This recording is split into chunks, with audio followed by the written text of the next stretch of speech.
warahmatullahi wabarakatuh.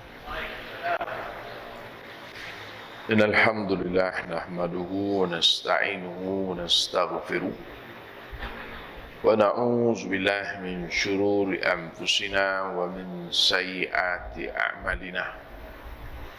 May yahdihillahu fala mudilla lahu wa may yudlil fala hadiya lahu. Asyhadu an la ilaha illallah wahdahu la syarika lah wa asyhadu anna sayyidana Muhammadan abduhu wa rasuluh. Qala rabbi shrah li sadri wa yassir li amri wahlul 'uqdatam min lisani yafqahu qawli. Subhanaka la ilma lana illa ma 'allamtana innaka antal alimul hakim wa la hawla wa la quwwata illa billahil alil azim. Allahumma faqihna fid din wa 'allimna ta'wil amma ba'd. Terima kasih kepada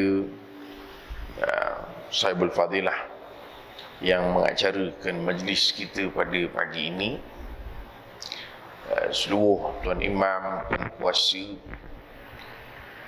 para asatizah, tuan-tuan, puan-puan, muslimin dan muslimat, hadirin orang di sekitar karya masjid Rawdatul Jannah Katil. Mudah-mudahan Allah SWT melimpahkan kurnianya kepada kita, dan semoga Allah SWT sentiasa memandang kita dengan rahmat dan kasih sayang.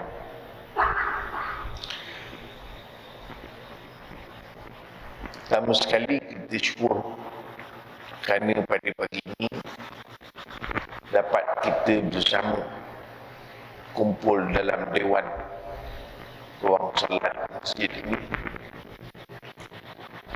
semana disebut oleh pengacara majlis tadi, sekiranya inilah judul kali diadakan untuk tahun ini kot menggelitik program kuliah duha kita, dan nampaknya orang Melaka ni semangat mengaji. Tadi saya di Rembia pun begitu juga, sampai ke siang kuliah subuh tak bangun-bangun juga dia orang ni. Saya ni kalau ceramah ramai orang bangun, cepat saya berhenti. Orang tak bangun-bangun, saya pun serba salah nak berhenti. Jadi kalau tuan-tuan rasa nak ceramah pendek, ramailah bangun. Kalau bagaimanapun, saya mohon maaf sekiranya tuan-tuan menunggu, dan kuliah subuh tu yang paling jauh lah. Rasa saya nak ini macam kecil saja, tapi bertahan dulu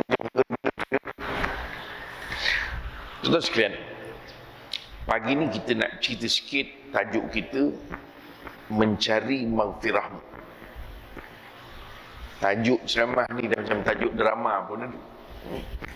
Tetapi saya ingat ini satu tajuk yang sangat relatif dengan satu yang mesti sentiasa kita fikirkan. Lebih-lebih lagi kita hidup pada zaman yang kita tidak boleh untuk lari daripada terkhilaf. Kita bercerita soal zaman dahulu, kerana hakikatnya hari ini kehidupan manusia sangat berhubungan satu sama lain.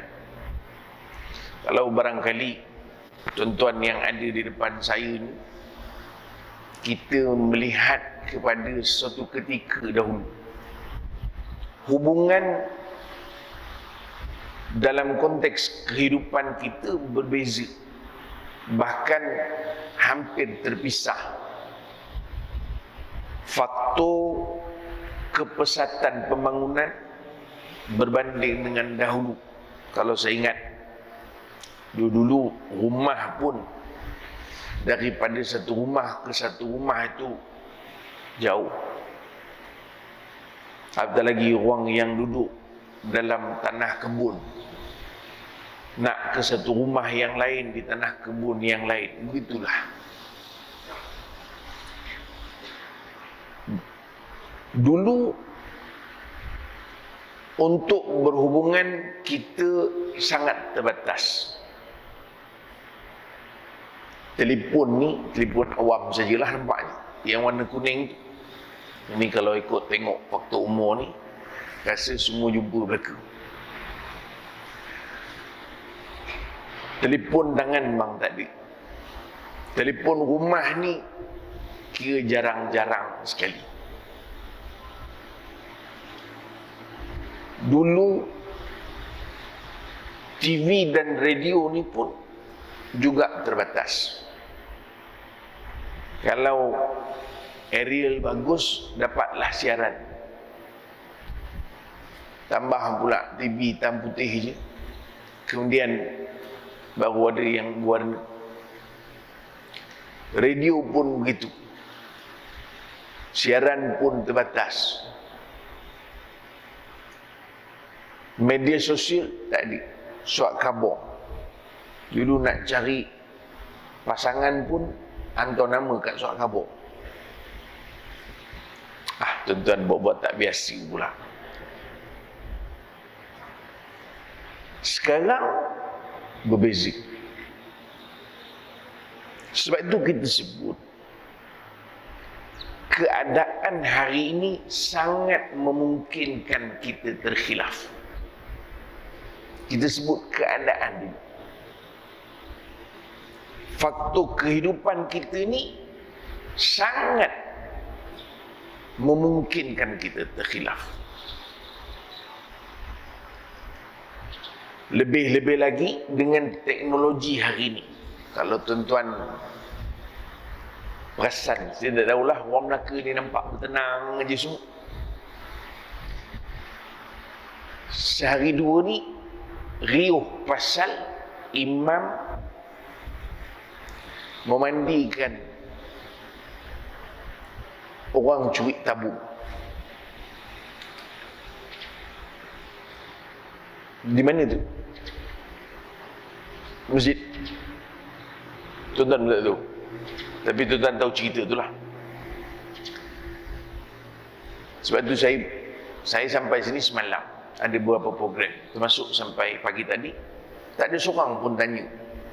Mungkin orang dengar tapi mungkin orang tak berapa tahu.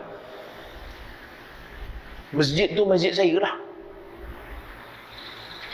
Saya lah imam tu.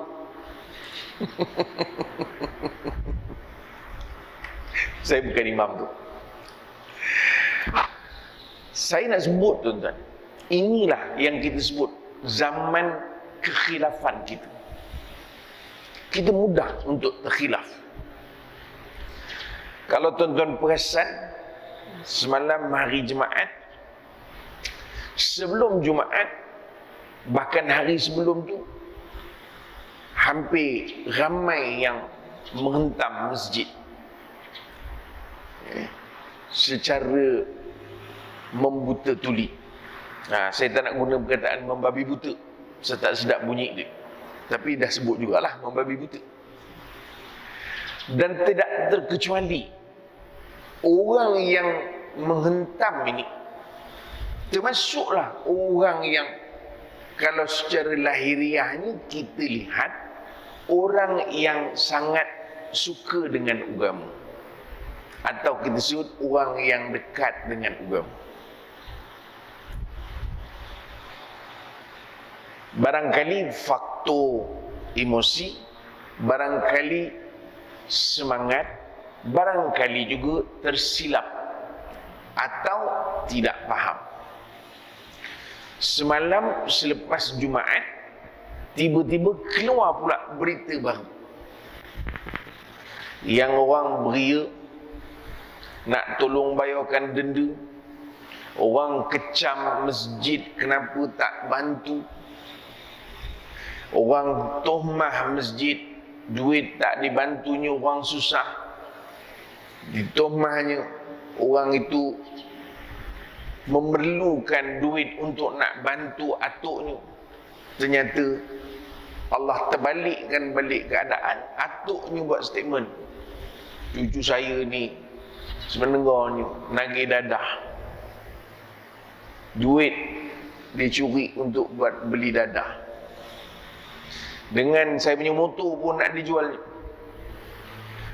dengan duit kami pun dicurinya. Dan terbaliklah keadaan. Yang ini kita sebut, tuan-tuan, keadaan hari ini sangat memungkinkan kita terkhilaf. Banyak perkara yang tidak betul kita lihat betul. Banyak perkara yang sama yang kita kadang-kadang ambil sebagai sesuatu yang pasti, menyebabkan akhirnya kita jadi berdosa. Zaman ini,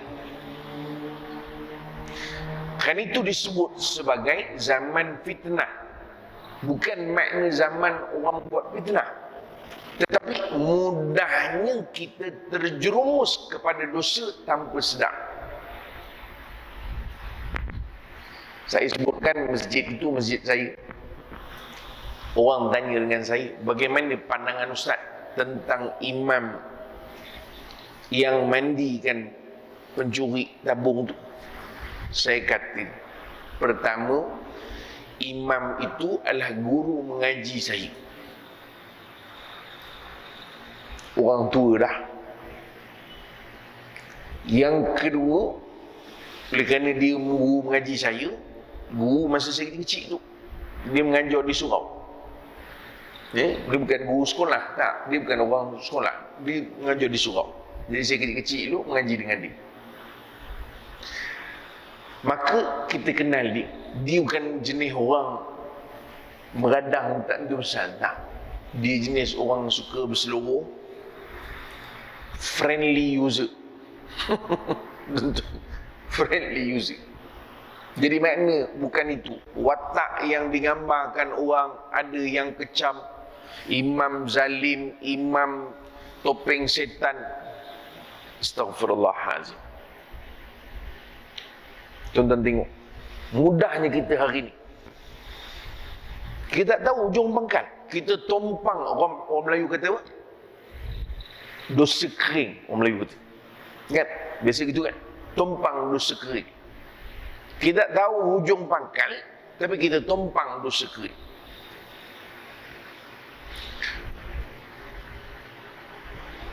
Saya kata, kalau boleh ditanya saya, sebelum buat, saya kata tu saya buat. Tu saya buat. Cuma, bila saya tanyakan pada mereka apa rasionalnya, dia kata, Ustaz, pertama, modus operandi dia, dicabutnya tabung dekat depan pintu tu. Selalu saya baca khutbah situ pun memang lalu pintu tu. Dia ambil gambar tunjuk, memang tercabut, handal budak ni. Pasal tabung tu di wall plug dekat dinding, dia boleh cabut. Lepas tu tabung pintu utama, handal tak handal dia punya ilmu. Pintu utama, bukan pintu yang menyuruh ni tak. Pintu utama tu dicabut. Kemudian disurupkan di dalam bilik jenazah. Makanya bila orang datang masjid, tabung hilang. Cari tabung tak jumpa. Maka tengok di CCTV,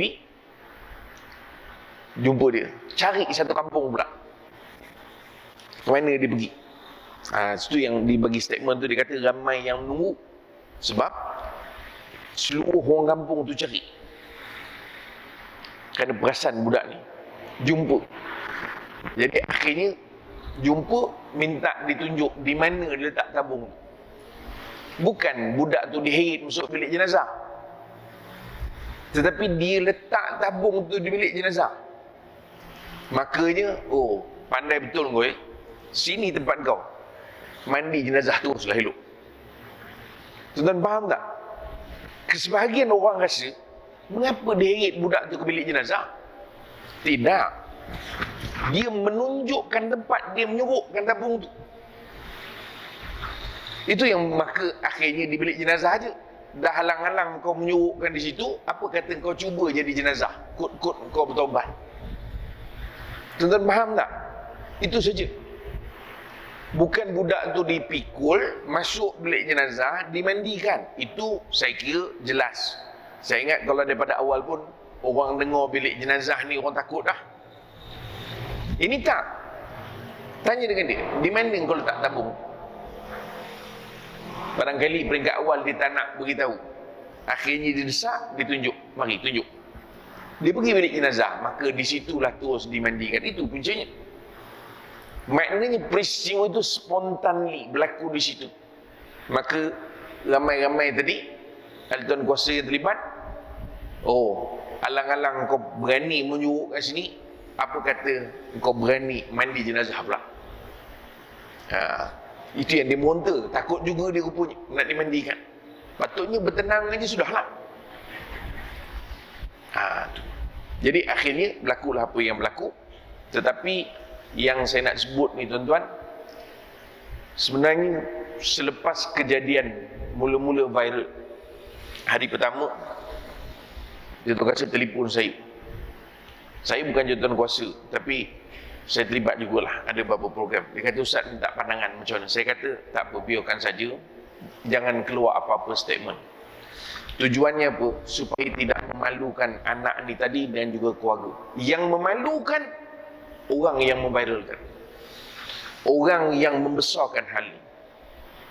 Kerana pihak masjid dan juga jawatan kuasa, saya dah beritahu, jangan keluar apa-apa statement. Bahkan daripada masjid sendiri. Kerana nanti akan memalukan, akhirnya mendedahkan siapa budak tu. Dan ternyata akhirnya hari ini tuan-tuan, siapa yang merosakkan masa depan budak tu? Tuan-tuan faham tak? Peringkat awal orang hanya tahu budak tu dimandikan jenazah, itu saja. Orang tak tahu dia penagih dadah, orang tak tahu sejarah dia, orang tak tahu bagaimana dia buat, orang tak tahu bagaimana keadaan dia dengan keluarga dia, orang tak tahu mak ayah dia bercerai. Orang tak tahu datuk dia tak sanggup duduk dengan dia. Nampak tak? Saya tanya dengan sahabat saya yang jaga CCTV, kenapa tak rakam? Dia kata, Ustaz, tujuan saya supaya jadi bukti kalau dia dakwi bahawa kita menganiaya dia. Saya kata, kenapa pergi viralkan video tu? Saya tidak viralkan. Dan kita tidak bagi siapa-siapa viralkan. Cuma seingat saya lepas peristiwa tu kita ada maklumkan ke beberapa orang dan orang itu minta video untuk tujuan rujukan dia. Selepas itulah baru bermula viral. Bukan orang masjid atau jawatan kuasa yang memalukan. Berapa banyak kita punya dosa dah tuan-tuan. Kita tuduh imam tu, kita kata masjid yang viralkan. Tujuan rakam hanya sebagai bukti kerana nak bawa balai polis. In case kalau keluarga dia argue. Tetapi ternyata bila datuk dia datang, kau hantar je lah ke balai, biar padan muka dia. Tetapi yang kita sebut ni bukan soal dia, kita sendiri. Hari ni kita yang menyebabkan dia jadi malu, kita yang mengaibkan dia. Kerana pihak masjid tidak pernah menyebut bahawa ini orang hisap dadah, ini sedang mabuk syabu. Tak ada. Walaupun kami tahu. Jika mula-mula saya dapat telefon, dia bagi tahu, Ustaz, budak ni terlibat dengan syabu. Okey, clear. Jadi inilah tuan-tuan. Ya, tetapi yang menyedihkan kita yang datang kuliah duha macam ni, bukan di sini, macam ini. Kenapa? Kerana inilah hakikatnya makcik. Realitinya tuan-tuan, betapa kehidupan kita hari ini dilingkungi dengan kekhilafan. Sebab itu tajuk kita hari ini ni baru mukadimah. Sangat, kalau kita sebutkan, sangat bertepatan dengan keberadaan kita pada zaman ini. Ditambah lagi dengan kita ini memang diciptakan kelemahan, mudah untuk melakukan dosa. Sebagaimana disebut oleh Nabi sallallahu alaihi wasallam, kullu ibni Adam khata'un. Setiap anak Adam melakukan kesilapan. Maknanya saya, tuan-tuan, yang mendengar ceramah, yang di belakang, yang di depan, semua kita tidak boleh lari daripada kesilapan. Artinya apa? Artinya dalam keadaan penciptaan kita ni yang serba lemah, boleh melakukan kesilapan pada bila-bila masa, yang tidak pernah putus melakukan dosa. Setelah satu dosa, bertaubat, dosa yang lain pula, kemudian tambah, bertaubat, dosa lain. Itu sifat kita. Sebab itu, kata para ulama, tidak ada istilah taubat sambal belacan tadi. Kan memang itu realiti kita. Mungkin sekejap ini kita mendengar apa yang saya cerita, tuan-tuan rasa insaf sekejap, berhati-hati. Tapi besok pagi, tuan-tuan buka WhatsApp, macam-macam cerita lain pula, tuan-tuan sambung balik. Itulah manusia. Sebab itu tidak ada istilah taubat sambal belacan. Kerana taubat sambal belacan ni artinya pedas tapi makan juga, pedas tapi makan juga. Kan itulah realitinya. Walaupun kadang-kadang kita rasa menyesal dengan dosa, tetapi kita masih lagi berbuat dosa. Hakikatnya kita akan terus melakukan dosa. Kerana itulah yang ditekankan, bukan soal dosa itu semata-mata, tetapi ialah soal bagaimana kita bertaubat daripada dosa. Wa khairul khata'ina tawwabun. Sebaik-baik orang yang berdosa adalah orang yang bertaubat. Jadi sebab itu, dengan zaman yang begini, lebih-lebih lagi lah kita kena berhati-hati. Cuma timbul persoalan, mengapa yang kita kena nak beria sangat? Kita nak memikirkan soal dosa, soal keampunan. Apa yang penting sangat di dalam kehidupan kita? Saya nak bawakan satu kisah yang dirakamkan oleh Imam Al-Qurtubi dalam tafsirnya. Satu kisah yang diriwayatkan daripada Ka'ab Al-Akhbar. Kisah ini sebahagian ulama menyatakan dia tidak ada asalnya. Maksudnya tidak ada asal, artinya tidak ada satu sanad yang menghubungkan untuk menceritakan kisah ini daripada mana sumbernya. Tetapi Imam Al-Qurtubi rahimahullah, kalau tuan-tuan rajin baca tafsir atau belajar tafsir, tafsir Al-Qurtubi adalah antara tafsir yang masyhur. Ya. Imam Qurtubi menceritakan tentang bagaimana seorang laki-laki pada zaman Nabi Allah Musa alaihissalam. Ini daripada Bani Israel. Maka pada zaman Nabi Allah Musa alaihissalam, ketika itu hujan tidak turun, kemarau yang panjang. Dan Nabi Musa alaihissalam memohon kepada Allah Ta'ala supaya Allah turunkan hujan, supaya kemarau itu dapat ditamatkan. Dan ketika Nabi Allah Musa alaihissalam memohon kepada Allah, ya ilahi, ya ilahi, ya ilahi, ketika itu Allah Subhanahu wa taala mewahyukan kepada Nabi Allah Musa alaihissalam, la astajibu laka, aku tidak memustajabkan doa engkau wahai Musa. Juga wala man ma'aka, juga daripada kalangan engkau yang berdoa. Ajib. Nabi Musa berdoa, Allah kata aku tidak mustajabkan. Orang yang lain juga berdoa, Allah tidak mustajabkan. Kenapa? Kerana disebutkan di kalangan mereka itu, di kalangan Bani Israel, umat Bani Israel, ada seorang laki-laki yang melakukan dosa dan lama melakukan dosa.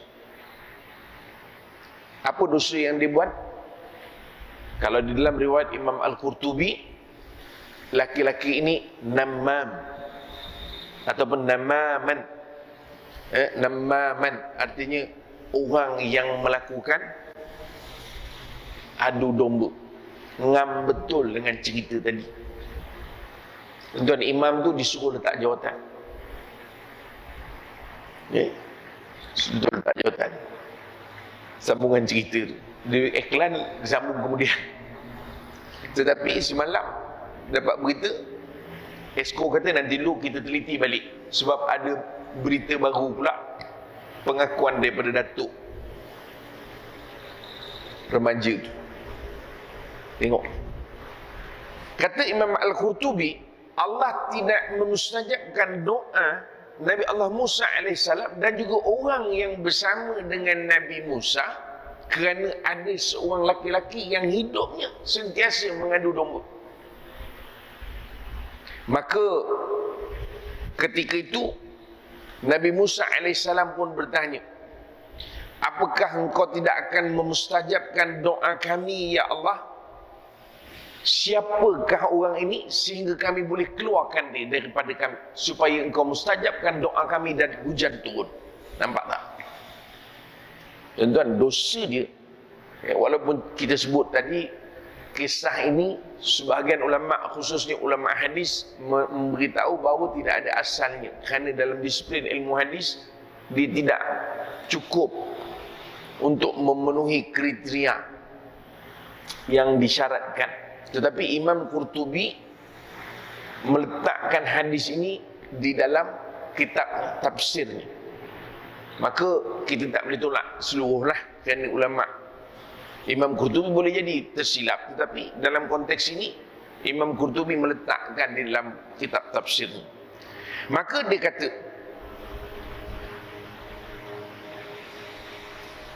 wahai musyrik, ya, engkau hendaklah, innalillahi wa rajiun, engkau, angin kuat, engkau hendaklah berhentikan orang ini, ya, daripada melakukan dosa, mengadu domba tadi.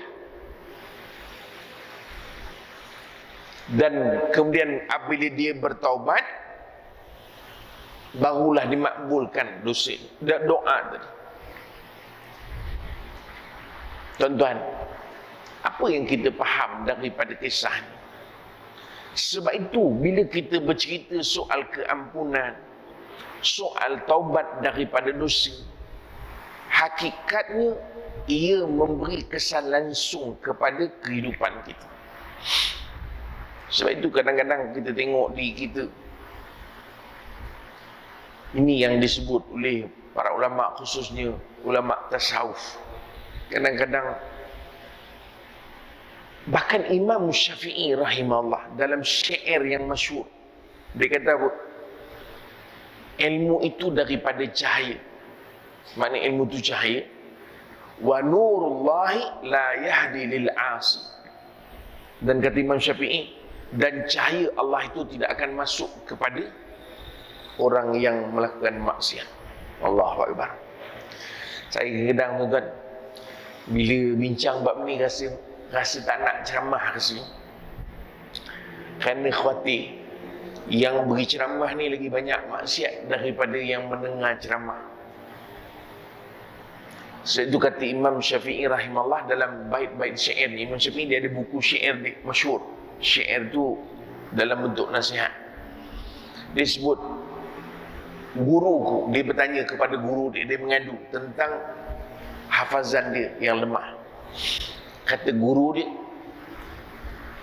sesungguhnya ilmu itu adalah cahaya, dan cahaya Allah tidak akan masuk kepada orang-orang yang melakukan maksiat. Itu kadang-kadang ramai orang belajar tetapi dia tak boleh apply. Kenapa orang selalu cakap yang buat kerja ni orang masjid? Sepatutnya orang masjid yang rajin duduk majlis ilmu, sepatutnya mereka ini terang hati, dapat hidayah Allah Ta'ala. Tetapi ada ramai yang walaupun rajin mengaji, tapi dia masih lagi menjadi orang yang melakukan perkara yang tak dibenarkan oleh agama. Jawapannya apa? Ini. Kerana kata Imam Syafi'i rahimahullah, kata gurunya, ilmu tidak akan masuk kepada orang yang melakukan maksiat. Itu kita kadang belajar banyak tapi nak buat susah. Belajar bagus, rajin, tapi kenduri kenara macam itu juga. Joget tak tentu hala lagi. Dulu kalau Melaka ni joget lambak. Kek katil ni ada joget lambak? Tak ada Bagus orang kek katil ni tuan. Saya tanya dengan mak saya, Allah yarhamha. Mak dulu-dulu ni, yalah bila kita jadi ustaz, interview lah mak kita sendiri. Dia pun tak boleh lari lah pasal anak dia yang interview. Kata mak, dulu-dulu ni joget lambak banyak tu. Oi, dia kata, orang dulu-dulu ni pantang kenduri kahwin, joget lambak saja kat Melaka ni. Ya, barangkali agak saya di sebelah sana lah kot. Di sebelah Alur Gajah sana, Masjid Tanah. Belah sini tak. Saya belah sini kenduri kahwin je semua baca doa selamat. Maknanya tuan-tuan, kita nak sebut ni, kadang-kadang belajar, mengaji, kuliah tak tinggal, masjid sentiasa ada. Tapi kenapa masih lagi kita tak boleh nak keluar daripada kebiasaan-kebiasaan kita ni? Maka jawapan dia ini yang sedang kita bincang. Sebab itu Nabi Allah Musa alaihissalam, sebagaimana yang dinukilkan oleh Imam Al-Qurtubi rahimahullah, sehingga kan Nabi Musa berdoa, Allah kata, aku tidak mustajabkan doa engkau wahai Musa, kerana ada di kalangan engkau itu orang yang masih terus melakukan maksiat. Jadi kerana itulah penting supaya kita dalam hidup sentiasa bermuhasabah dosa-dosa kita, supaya kita mencari keampunan Allah Subhanahu wa taala. Itu maksudnya. Satu, jangan pandang enteng, jangan. Apatah lagi, cuma cerita ini tuan-tuan, ulama membincangkan dari sudut bagaimana kalau laki-laki itu keluar daripada umat, daripada kelompok, ataupun penduduk Nabi Musa tadi, keluar dan Allah terima, ataupun dia bertaubat saja kemudian Allah terima. Tak boleh, kerana namimah ini dosa melibatkan manusia dengan manusia. Dia tidak cukup sekadar bertaubat, dia mesti meminta maaf dengan orang-orang yang dia terlibat. Itu yang ada jugalah sebahagian saya tengok dalam komentar. Ini sebab ada yang komentar tu orang tua pun ada. Dia kata, makcik nak minta maaf ke dekat imam? Sebab itu tuan-tuan, dosa namimah, dosa riba, mengumpat, mengadu domba, ini dosa yang payah. Ada sebuah hadis riwayat Imam Ahmad, kata Rasul sallallahu alaihi wasallam, al-ghibah asyaddu minaz zina. Mengumpat lebih berat daripada zina. Kata para ulama mentafsirkan hadis ini, bukanlah kerana dosa zina itu ringan, tetapi kerana beratnya keadaan orang yang melakukan ghibah, namimah, untuk bertaubat daripada dosa. Kita mengata orang, kita nak kena minta maaf dengan orang tu, berapa punya susah.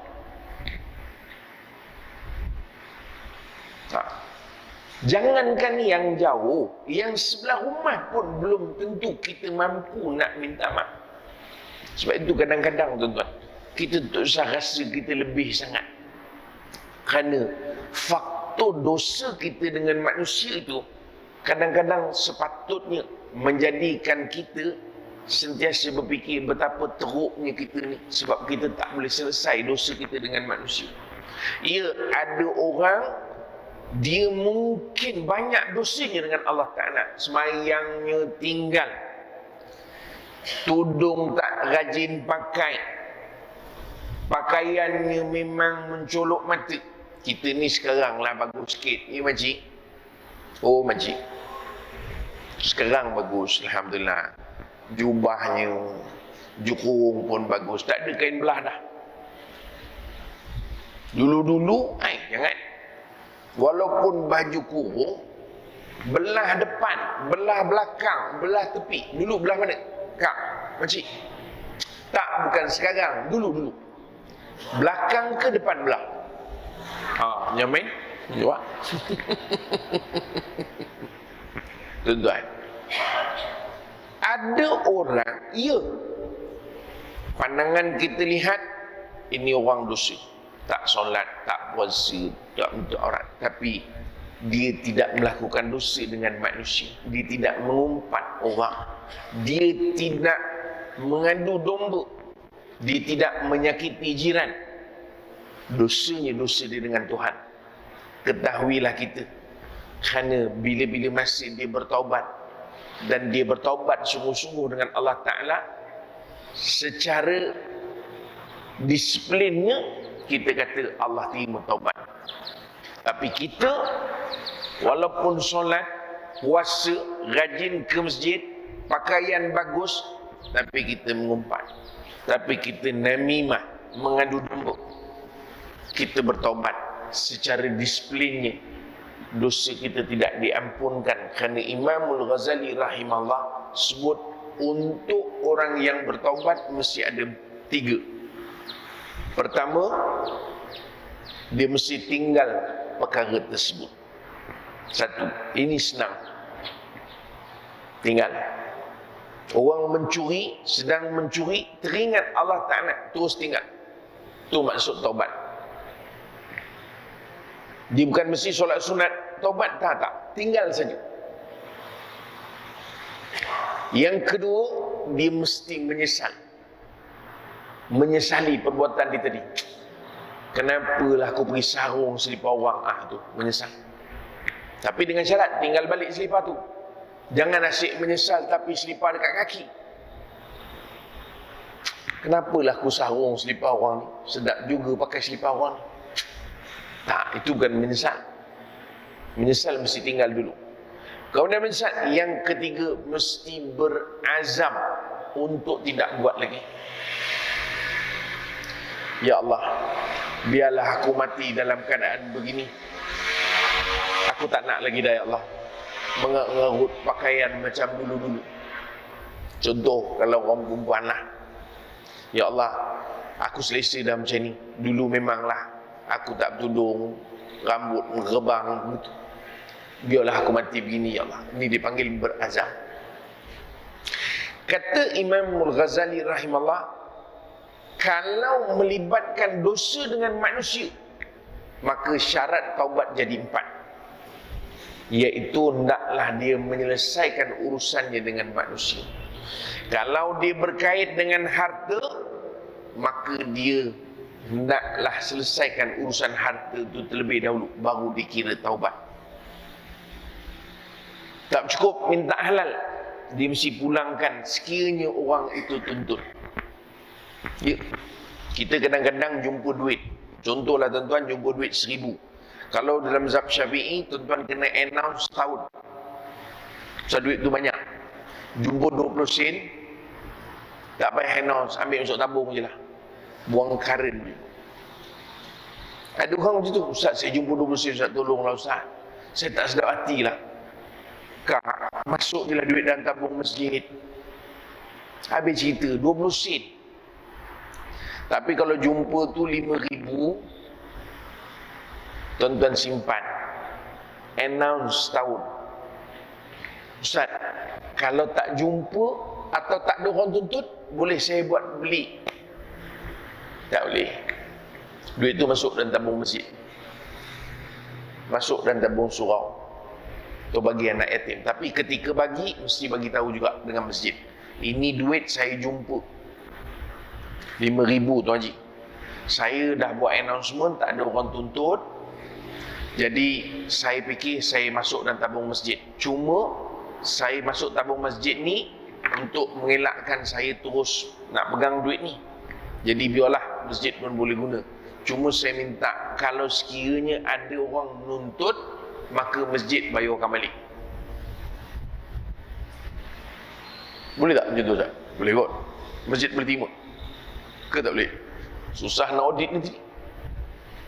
Tapi itu sebab kalau orang minta balik, kita kena bagi.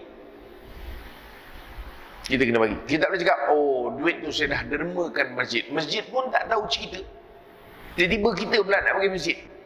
Minta maaf, saya ada masukkan 5,000 tu. Tak ada harapan nak kena mandi jenazah ni.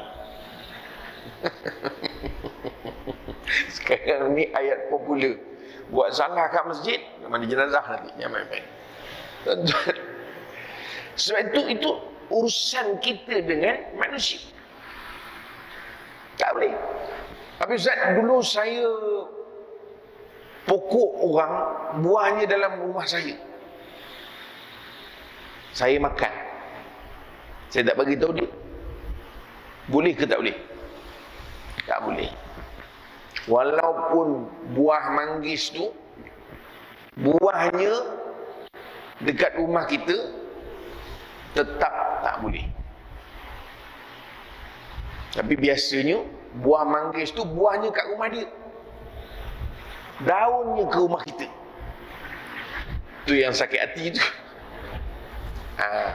Itu alhamdulillah baru ini ada pencerahan bagus. Walaupun nampak perkara tu perkara yang kata orang apa, rumit atau bukan rumit, dia panggil apa? Renyah, renyah panggil, renyah yang kecil-kecil ni orang kata titik mengingat apa? Remeh, bukan renyah, remeh. Saya ingat ada keluar daripada komentar pejabat mufti wilayah, kalau tak silap saya, pasal kucing. Ingat tak? Baru ni, nampak 2-3 hari ni duduk main tu. Mesti ada banyak isu. Saya pun kebetulan baru ni fikir. Saya rasa ni saya terus cadang lah. Sebab baru terfikir. Saya rasa kita masjid adalah institusi agama. Betul? Orang nak tengok Islam di masjid, tak pergi rumah kita. Saya rasalah kita boleh luaskan lagi institusi masjid ni dari segi peranannya, bukan hanya dalam konteks umat Islam, tetapi menzahirkan bahawa Islam ini agama yang universal, termasuk kepada haiwan. Maksud kepada haiwan apa? Khususnya di Malaysia ni kebanyakan kucing. Kita jarang, anjing ada, tapi kita rasa melainkan di tempat yang memang banyak non-Muslim tu banyak anjing. Kalau tempat orang Islam ni kadang-kadang anjing tu tersesat jalan, tu pun ditompang lalu. Jangan di Bali, ditompang lalu, di internet data habis. Jadi dia nak cari map jalan tak jumpa, yang dia ada depan kita, rumah kita. Jadi biarlah dia jalan. Janganlah tuan-tuan hambat dia dengan batu. Tak, dia nak tombang lalu je. Dia pun tersesat kat situ, nak buat macam mana? Saya kata kebanyakan kita kucing. Tetapi kucing ni tuan-tuan, inilah yang jadi isu. Saya bila baca pertuan tu kebetulan yang terfikir. Ada orang, dia suka bagi makan kucingnya. Itu yang timbul tu. Hukum, bagi makan kucing kalau menyusahkan jiran, berdosa. Ini orang suka kucing tak boleh terima. Saya tengok dalam tu komentar, dengan mufti-mufti pun dia balon ke. Dahsyat betul orang kita. Mufti tak mufti, aku tetap lawan. Mufti mengarut, kata dia. Mufti mengarut. Memanglah di situ agama suruh kita untuk tidak menyeksa binatang. Tetapi pada masa yang sama, di sana ada hak sesama manusia. Kena ada pertimbangan. Kalau tak mampu jaga, maka jangan sampai menyusahkan orang lain. Sebab bila kita bagi kucing makan, kucing ni satu bagus dia. Siapa bagi dia makan? You are my boss. Jadi dia akan pergi ke situ. Tapi kita tak nak jaga, maka akhirnya dia berpusing-pusing situ, dia berak di rumah orang. Maka itu yang disebut oleh mufti mengganggu. Itu dosa kita di situ. Tapi saya sebut ni masjid, kebetulan jamaah masjid pun Ustaz Murad pun ada. Kan? Dia pun bagian dakwah katanya, bagian dakwah sekarang. Jadi insya-Allah mungkin kita boleh pilih masjid, dipanggil apa? untuk buat ni panggil apa? Percubaan tu dia panggil apa? Selain? Apa? Masjid anak angkat ke, anak kucing ke, ikut sukalah. Tuan-tuan, tempat orang letakkan kucing. Tapi kena link dengan Jabatan Haiwan supaya tak boleh lama-lama nanti bau dia tu. Jadi mungkin seminggu angkat. Seminggu angkat supaya dia tidak dibuang merata menyebabkan ganggu orang. Faham tak tuan-tuan? Saya fikir, kita nak hantar ke mana? Kadang-kadang kita kesian. Kita nak bagi makan, risau jiran sebelah. Rumah kita memang katuk rapat, rumah sebelah katuk tak rapat-rapat. Baik, macam mana nak buat? Jadi saya nampak kalau ini kita boleh buat, rintis dipanggil, masjid rintis. Cubalah. Saya bagi idea. Ada harapan yang angkat. Sungguh tuan-tuan, belum ada. Saya tak jumpa lagi masjid ada buat. Ada jumpa? Bang. Tak ada kot. Duduk pusing-pusing ambil gambar dekat masjid. Ada jumpa? Tak ada. Bukan masjid nak kena bela. Kita punya ruang satu. Link dengan pejabat haiwan ataupun perbandaran. Perbandaran dia ada bahagian haiwan. Daripada kita telefon dia, suruh tangkap kucing. Sebab pejabat haiwan ni bila tangkap kucing ke anjing, dia macam ada orang dalam bagi tahu dengan anjing tu jangan datang. Faham tak? Ada orang dalam jabatan tu WhatsApp anjing tu, jangan datang, hari ni ada ambush. Dia tahu. Jadi kita gunakan begitu. Jadi orang yang mungkin ada belas kesian pada kucing, tak nak dia rata-rata, tak ada makan, letak situ. Sementara bagi makan kucing bukannya payah no. Banyak orang bagi makan sekejap lagi. Tetapi yang penting dia diurus. Terpulanglah pada Jabatan Haiwan. Nak lupus ke, nak buat apa, dia tahu. Kerana dia ada pengetahuan untuk nak menguruskan binatang. Jangan jual. Kerana jual binatang ni, khususnya binatang tak boleh dimakan ni, ada hukumnya dalam pekah kita. Tuan-tuan ni, bawa tenang. Tak boleh jual. Kucing bukan binatang boleh dimakan. Dia bagi boleh. Ya, jadi kaedahnya, itu yang setengah orang. Dia risau kalau kucing tu nanti menyusahkan jiran, maka dia pun ambil kucing. Dia siapkan makanan. Letak mana tuan? Ini pun tak cerdik. Dia kata kita supaya kucing ni tak lapar, letak kedai makan. Dah kedai makan tak ganggu orang ke? Salah tu. Sebab itu saya kata kita kena ada one stop center untuk kucing-kucing terbiar. Kita panggil gelandangan Kitty. Sila tuan.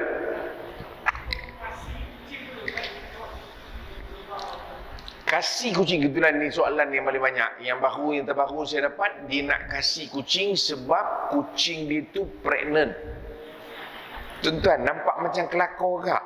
Ni soalan ada lagi dalam ni. Kucing dia pregnant tetapi doktor kata ada komplikasi. Saya sampai tepuk kepala. Saya kata orang ni betul-betul kaki kucing betul. Dia bawa kucing dia pregnant, pergi jumpa doktor. Doktor tu buat scan, agak saya lah. Doktor kata kucing ni kalau beranak pun masalah, ada komplikasi.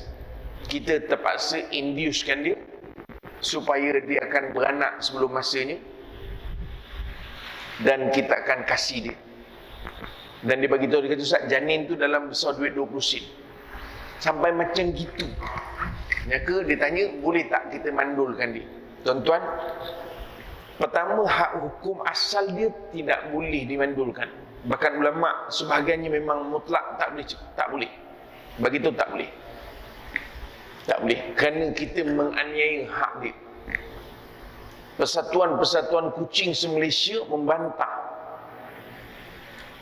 Kucing lah, bukan orang. Yang bantah tu kucing. Sebab dia dimandulkan. Kasih tu maksudnya dia dimandulkan. Kalau kucing jantan, dia dimandulkan. Tetapi kalau ada sebab-sebab tertentu, misalnya mengelakkan kucing ini, apa nama ni, katanya lah, ya, mengikut kajiannya, bila dimandulkan dia jadi behave, tak kencing merata katanya. Itu antara yang saya tanyalah penggemar-penggemar kucing. Itu pun kalau saya lihat di antara pandangan mufti wilayah, dia menyebutkan tak usah dikasih tapi diberi pada orang lain.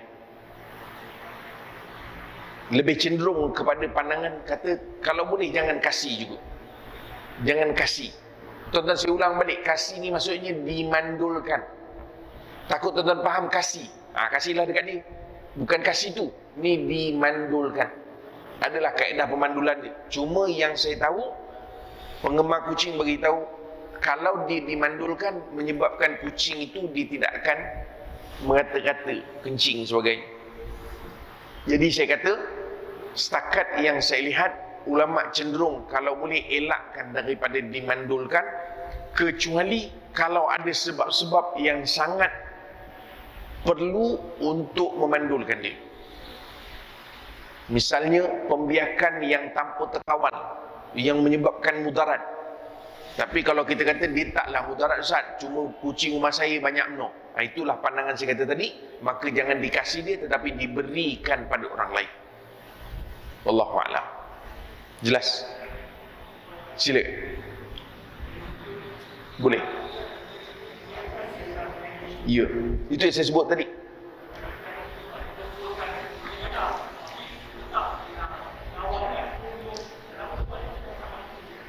Akhirnya perumahan tu jadi kucing je, orang tak ada. Itu saya sebut tadi. Sebab itu sebagian ulama punya pandangan untuk lebih berhati-hati, kerana dia asas dia tak boleh. Cuma dia kata beri pada orang lain.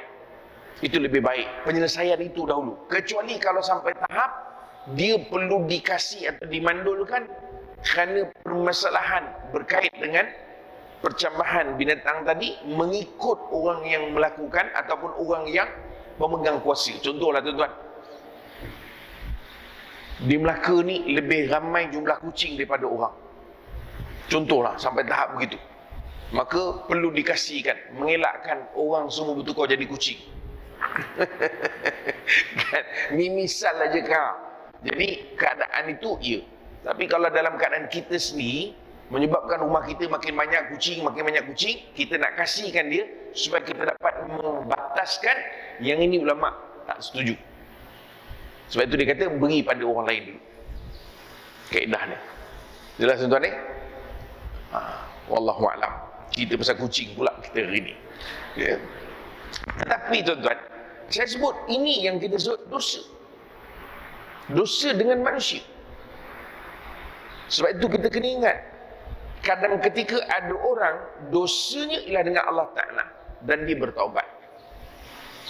Tetapi kita dosa dengan manusia, kita bertaubat tanpa kita menyelesaikan urusan dengan manusia, maka kata para ulama, di situ taubat kita ada kecacatan. Itu berat tu. Cuma saya membaca perbincangan ulama tentang hadis al-ghibah asyaddu minaz zina, mengumpat lebih berat daripada membunuh, daripada berzina. Ulama membincangkan sekiranya kalau orang itu bertaubat, dia nak minta maaf dengan orang yang dilibatkan dalam dosa dia tadi, menyebabkan masalah itu lebih besar. Maknanya, katalah contoh, dia nak minta ampun dengan suami dia atau dengan mak mertua dia. Mak, saya nak minta ampun. Selama ni saya mengadu domba, kata dekat seluruh Melaka ni mak memang paling teruk punya mak mentua. Macam-macam saya kata ke mak. Itu menyebabkan silaturahmi yang elok jadi rosak. Maka kata para ulama, jangan dibangkitkan.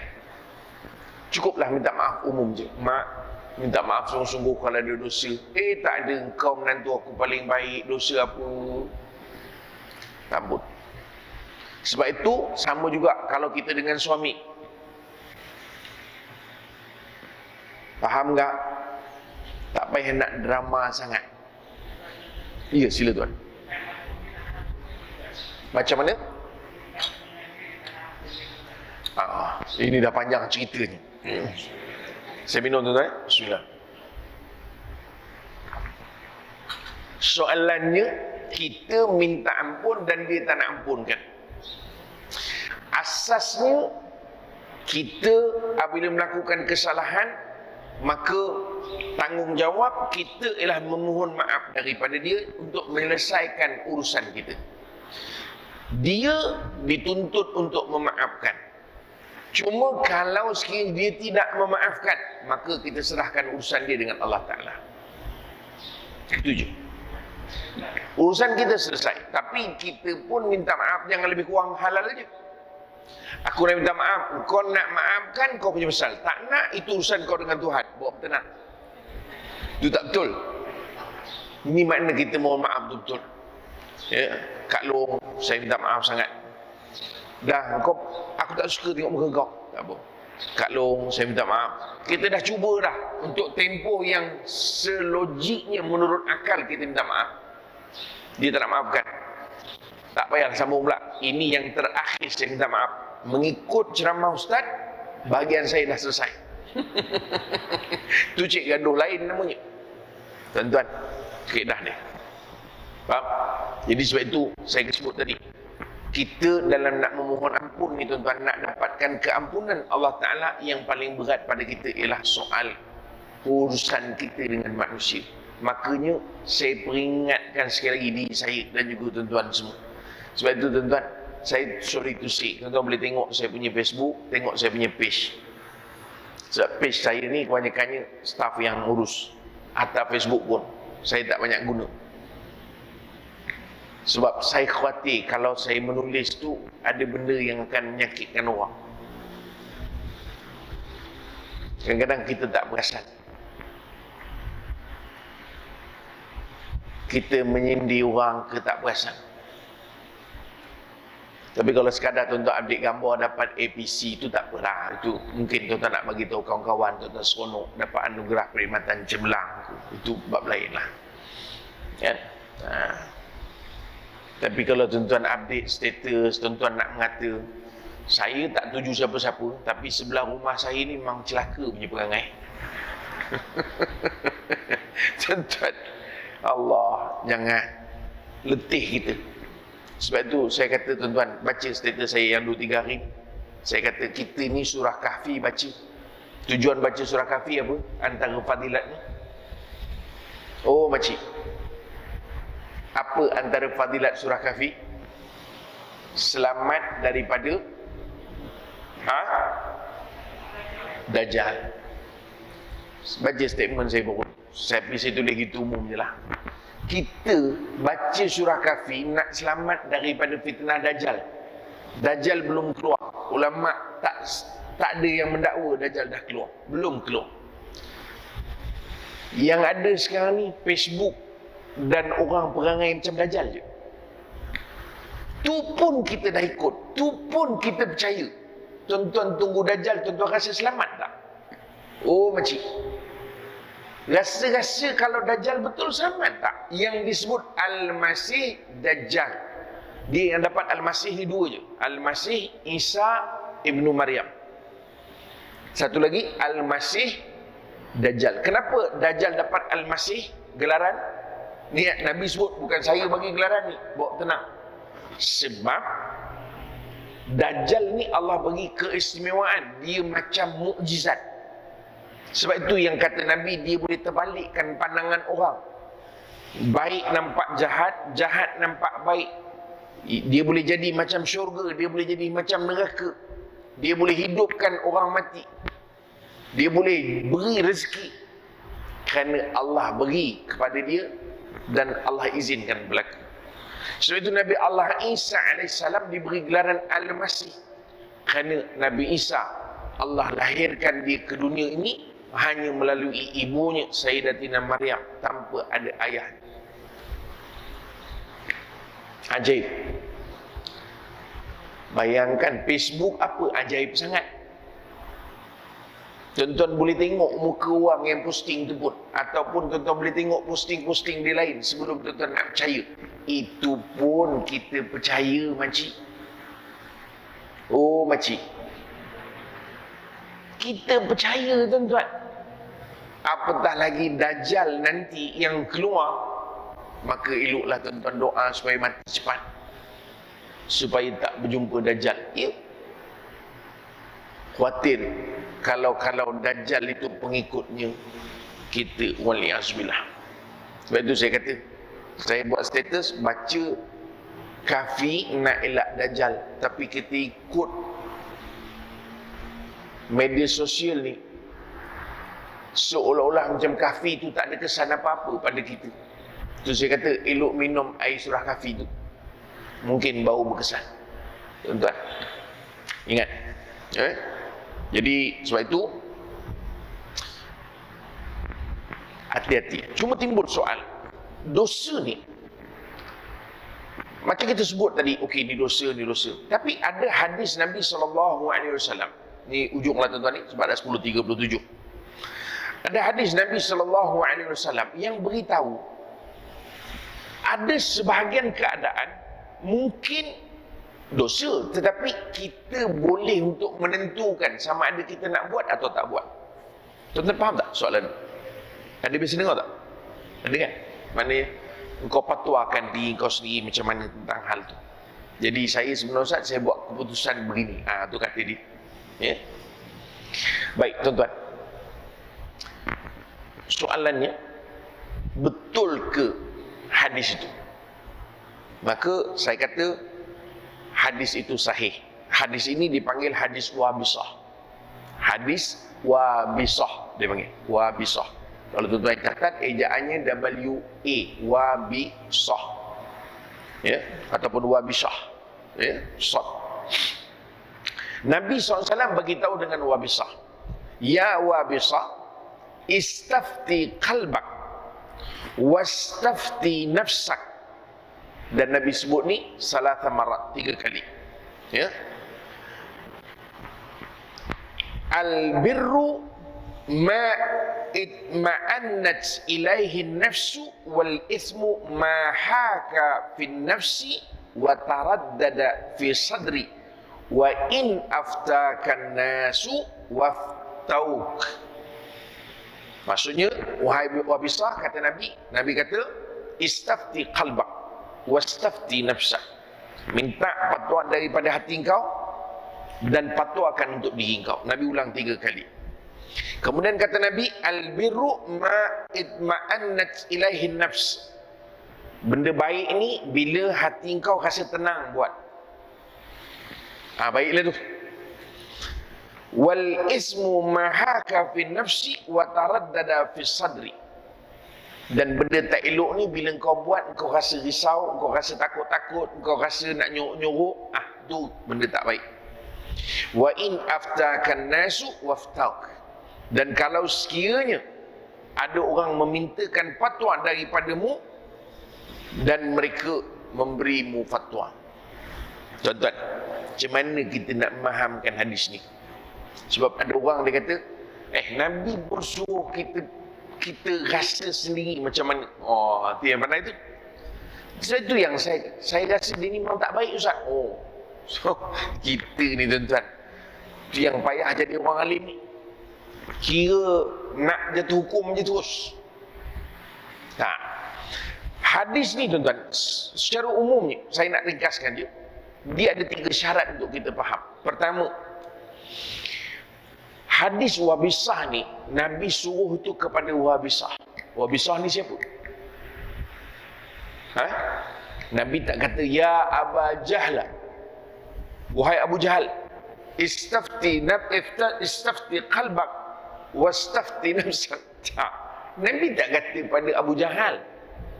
Nabi sebut ni pada wabisah. Kata para ulama, kerana wabisah ni sahabat. Dan sahabat ni orang yang baik-baik, orang yang dekat dengan Nabi SAW. Jadi yang nak pakai hadis ini, nak menentukan dengan hati dia, itu ialah orang yang saleh. Bukan kita bagi fatwa sendiri. Saya fatwakan hari ni boleh makan ni, halal. Boleh. Nabi suruh kita fatwa Ustaz. Senang je dia. Lagi macam kita memang jenis tak boleh tengok kerja nak menterah je, memang tak boleh fatwa. Lagi kita jenis asal ada main order, lagi tak boleh fatwa. Langsung tak berhati-hati. Faham makcik? Oh makcik. Tuan-tuan, kena ingat tu. Hadis ni bukan maksud kita hentam kromo begitu saja. Tak. Tetapi orang yang saleh, yang ada rasa takut kepada Allah, itu yang Nabi sebut. Kata para ulama, buktinya Nabi suruh tu wabisah. Bukan Nabi suruh, ya nas, wahai manusia, istaftu qalbak, minta fatwa daripada diri kau, daripada hati kau, wastafti nafsak. Nabi kata, ya wabisah. Wabisah itulah, kerana dia orang yang saleh. Yang kedua, orang yang ada ilmu. Macam yang kedua ni ada harapan masuk. Tuan, kalau kuliah duha itu pun mengapal. Tahu mengapal? Dengar sekejap ustaz hilang, sekejap ada balik. Dia macam connection tu disconnected. Lagilah kita belum masuk dalam kelompok yang boleh nak bagi fatwa diri sendiri. Faham? Tu. Jangan tuan-tuan rasa tentang hadis sesuatu itu, oh tak, saya tak salah, Nabi suruh kita fatwa. Tak.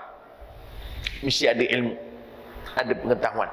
Yang ketiga, hanya pada perkara-perkara yang tidak jelas. Tak jelas. Maksudnya, yang jelas halal, clear. Jelas boleh, clear. Yang ini tak jelas. Yang ini haram, jelas, clear, tak boleh. Yang tak jelas tu saja yang boleh kita fatwa. Adapun yang dah jelas haram, tak boleh. Saya rasalah, kalau menurut saya, Ustaz, saya dah sendiri, saya pun takut juga nak masuk neraka. Tapi pada saya, kalau kita bagi pinjam pada orang tu nak bagi duit pada kita sebagai upah, apa masalahnya? Amboi, kak, riba tu haram, jelas. Allah sebut, ya ayyuhalladzina amanu taqullaha wa dharu ma baqiya minar riba. Tinggalkan. Kita pula berkata, pada saya Ustaz itu bukan riba. Pada saya itu kita macam kita bagi orang pinjam duit, dia nak berniaga, dia ada untung. Mestilah kita nak minta untung kat dia. Itu riba lah. Jadi kadang-kadang kita gunakan begitu. Yalah, tapi pada saya tak beranggapan. Keadaan yang dah pasti tak boleh. Ini keadaan yang tak pasti. Sama. Contoh tuan-tuan, ini air kosong. Air kosong ni memang ada tulis lah dah. Mata mula tak nampak dah tua ni tuan. Mana tanda halal? Sudah, dah seteguk ni. Contoh, bagus jugalah dia jadi contoh. Contoh ni tuan-tuan, air kosong. Kalau tak ada tanda halal lah, kita kata di situ. Walaupun asasnya tak ada masalah pun. Umpama inilah, tak ada tanda halal. Yang ini yang kita kata fatwakan diri kau tadi. Sebab apa? Sebab air kosong. Air kosong, bukannya air itu ada perasa apa-apa, air kosong. Paling-paling tidak pun, dia itu air sungai, bukan air mineral. Atau dia itu air pipe, paling-paling tidak. Jarang air arak tiba-tiba bertukar color ni. Faham tak tuan-tuan?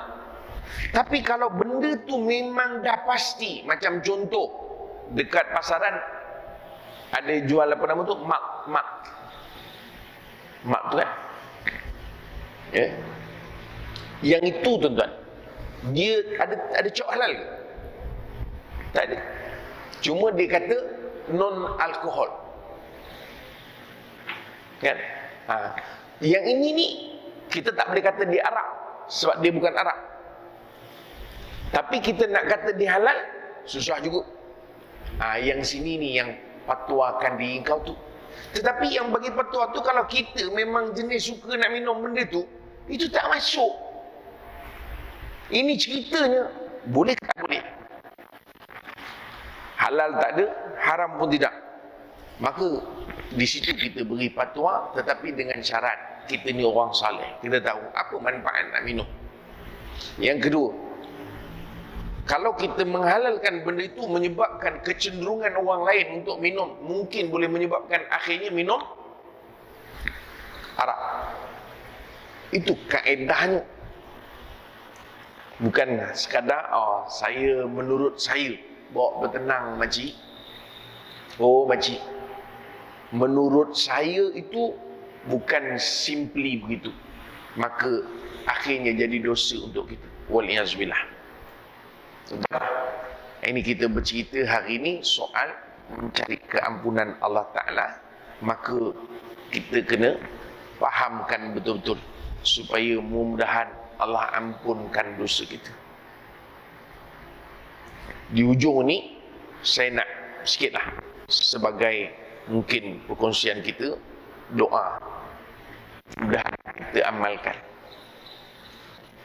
dan mudah-mudahan Allah ampunkan dosa kita. Ada satu doa yang bagus juga untuk kita amalkan, diajar oleh Rasul sallallahu alaihi wasallam. Kita boleh baca dia di hujung daripada kita solat. Maknanya kita dah habis baca tahiyat, fil alamin innaka hamidum majid. Sebagian ulama menyebutkan bahawa di hujung itu ialah juga waktu untuk berdoa selepas daripada tahiyat, sebelum daripada salam. Antara doa yang dicadangkan atau disebut oleh Rasulullah SAW, doa kepada ataupun doa minta penjagaan daripada Dajjal. Allahumma inni a'udzubika sambung dulu. Allahumma inni a'udzubika min fitnatil masih dajjal wa a'udzubika min fitnatil mahya wal mamat. Allahumma inni a'udzubika min fitnatil mahya wal mamat wa a'udzubika min fitnatil masih dajjal. Salah tu, ada lagi tertinggal. Allahumma inni a'udzubika, nak kena duduk tayar akhir baru ingat. Allahumma inni a'udzubika min adzabil qabri wa min fitnatil mahya wal mamat wa min fitnatil masihid dajjal. Itu Nabi ajar baca. Okey. Juga tuan-tuan kita boleh baca, ya. Ini kalau jadi imam jangan baca banyak sangat, nanti makmum lama menunggu. Ini kalau kita sembahyang sendiri atau kita jadi makmum, boleh baca juga Allahumma ghfirli dzambi. Saya ulang balik. Allahumma ghfirli dzambi wa wasi'li fi dari wa barikli fi ma razaqtani. Saya ulang balik. Allahumma ghfirli dzambi wa wasi'li fi dari wa barikli fi ma razaqtani.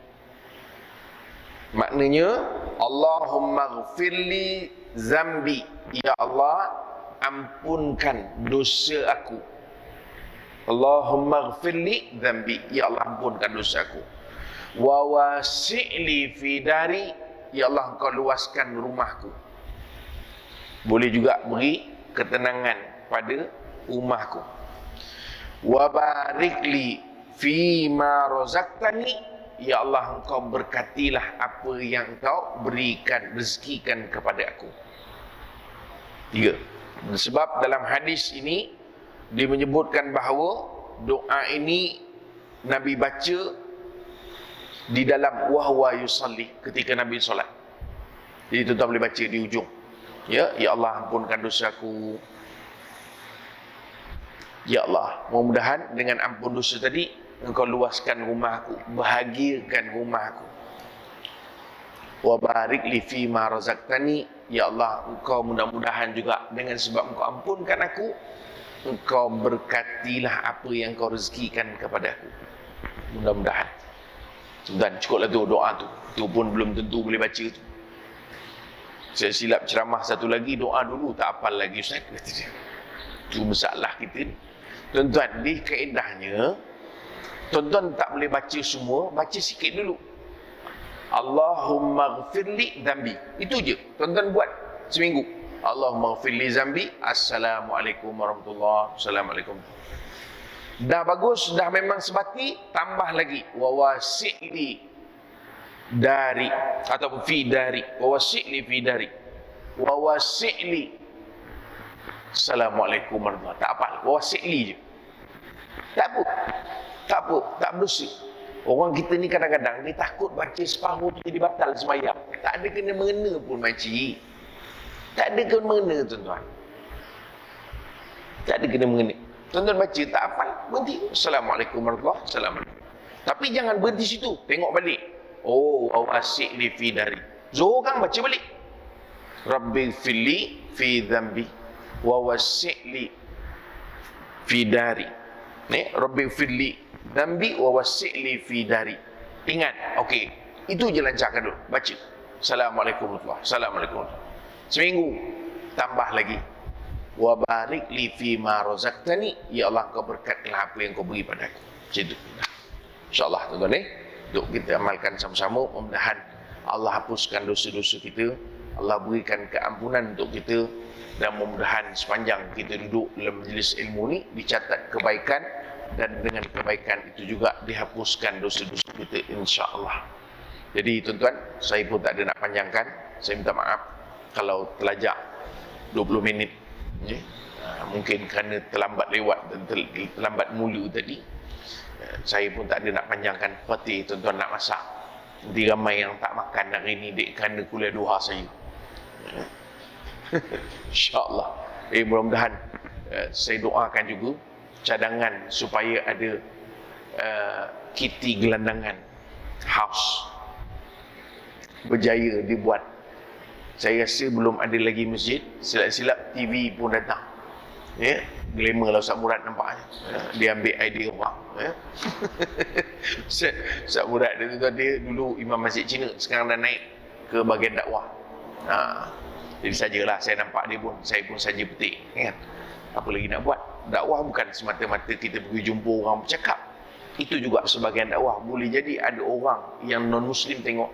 Sebab apa? Di tempat non-Muslim pun saya rasa kita tak jumpa tempat gelandangan untuk kucing. Jadi kita buat sebagai tunjuk bahawa Islam ni universalnya dia, sehingga kepada binatang juga kita cakna insya-Allah. Ni mudah-mudahan. Kos tak banyak pun. Kan? Itu kalau ada orang nak taja pun ada. Cuba tanya kaki-kaki kucing, semua nak taja. Percayalah cakap. Kaki kucing ni dia macam sentimen nyamai. Dia tengok kucing tu, dia sanggup tak makan, simpan untuk kucing. Saya Mekah baru ni bawa jemaah seorang, kita bawa lah makan nasi Arab. Saya tak tahu pula dia jumpa kucing sebelum masuk kedai tu. Jadi bila dia makan tu, terkemut-kemut kata orang. Makan sikit-sikit, pelik. Kenapa tak makan sesungguh? Dia kata, saja simpankan sikit ni untuk kucing kat luar tu. Astaghfirullahalazim. Saya kata, makan dulu kah? Nanti nak bagi untuk kucing banyak lagi lebih nanti. Ambil lah. Dia punya fikir kan, tengah makan tu dia boleh fikir. Kucing kat luar tu dia nak bagi. Dia dah dah, ini aku nak bagi kucing. Sampai macam itu rupanya jiwa orang kucing ni. Lain tuan-tuan, nyamai. Ya, jadi mudah-mudahan kalau dapat nanti, kalau jadi bagi tahulah saya pun teringin nak tengok. Ya, insya-Allah. Benda ni pasal nak kena ada pemutus. Boleh tak boleh saya saja, nanti jadi masalah. Jadi mungkin dia ada perbincangan-perbincangan untuk nak mewujudkan benda tu. Wallahu a'lam. Okey tuan-tuan, sekadar tu dulu. Jumpa lagi pada pertemuan-pertemuan akan datang. Wallahu a'lam. Aqulu qouli hadza, astaghfirullahal azim li wa lakum. Assalamualaikum warahmatullahi wabarakatuh. A'udzubillahi minasyaitonir rajim. Bismillahirrahmanirrahim. Alhamdulillah rabbil alamin. Wassalatu wassalamu ala asyrofil anbiya'i wal mursalin. Sayyidina Muhammad wa ala alihi washabbihi ajma'in. Allahumma ja'al jam'ana hadha jam'al marhuma, tafarraqana min ba'dihi tafarruqan ma'suma. Allahumma arinal haqqa haqqan warzuqna ittiba'ah, wa arinal batila batilan warzuqna ijtinabah. Sallallahu ala sayyidina Muhammad wa ala alihi washabbihi ajma'in. Walhamdulillah rabbil alamin. Taqabbalallahu minna minkum. Alhamdulillah. Ketat betul dia punya ni. Allah Akbar. Terima kasih banyak tu. Jazakallah. Terima kasih. Marhaban.